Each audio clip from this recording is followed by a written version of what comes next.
Изминатиот период отворивме градинка и ја ставивме во функција во општина Прилеп и сега за 15 на 20 дена отвараме центар за церебрална парализа и сето тоа го направивме за околу една година. И со тоа создаваме услуги на локално ниво со кои што покажуваме дека се грижиме за граѓаните. И ако ме прашате што значи Европа, Европа значи токму тоа. Значи дека институциите им служат на сите граѓани подеднакво, значат фондови за социјални услуги на локално ниво кои што ќе ги поддржат граѓаните во секојдневното живење, значи создавање на услови да родителите се на работа или создавање на работни места дополнителни, а децата се во предучилишно образование и добиваат еднаков старт. И они од рурална средина, и они од градската средина. Токму затоа и во Прилеп во градот изградивме градинка, но во периодов се гради и во Кривогаштани до крајот на годината и таа ќе биде стартувана. Значи рамномерниот регионален развој значи исто така Европа. Токму затоа ги повикувам сите граѓани на 30 септември да излезат и сите заедно да кажеме да за Европска Македонија. Денес се наоѓаме тука пред дневниот центар за церебрална парализа, кој што го вретивме во предизборната кампања. Тоа ни беше императив, го направивме најбрзо што можевме во тексте последните градежни работи што се извршуваат и припремата на она се што е суштински за опрема во просториите. И мислам дека отприлика за 5-16 дена ќе бидем пуштени во употреба.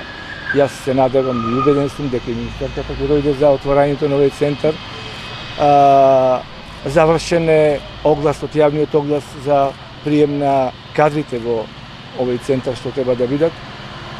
Ќе има и други кадри како што имам напомнато и во минатиот период, а родители на децата со церебрална парализа кои ќе бидат вклучени како вработени во овој центар и мислам дека во иднина се она што ќе му биде потребно на овие лица со церебрална парализа и другите лица со посебни потреби, мислам дека ќе ги добиеме сите услови за тоа се случува во понатамошниот период.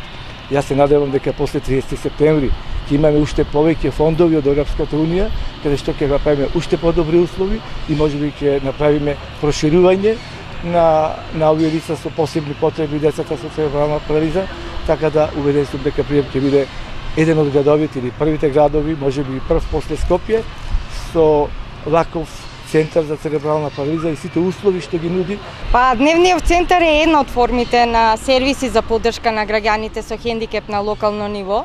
И Прилеп ме радува што продолжува да биде и еден од примерите и за останатите општини како треба да се работи на локално ниво, имајќи во предвид дека многу малку е инвестирано, но и вложено на локално ниво токму во поглед на градење на различни сервиси за поддршка, како дневните центри, но и како што и најави градоначалникот, ќе се работи на доекипирање на персоналот и активно вклучување не само на родителите на лицата со хендикеп, туку и на самите лица со хендикеп, што се надевам дека ќе ја заокружиме приказната како треба сите чинители да работат заедно, а се во корист на сите граѓани со или без хендикеп.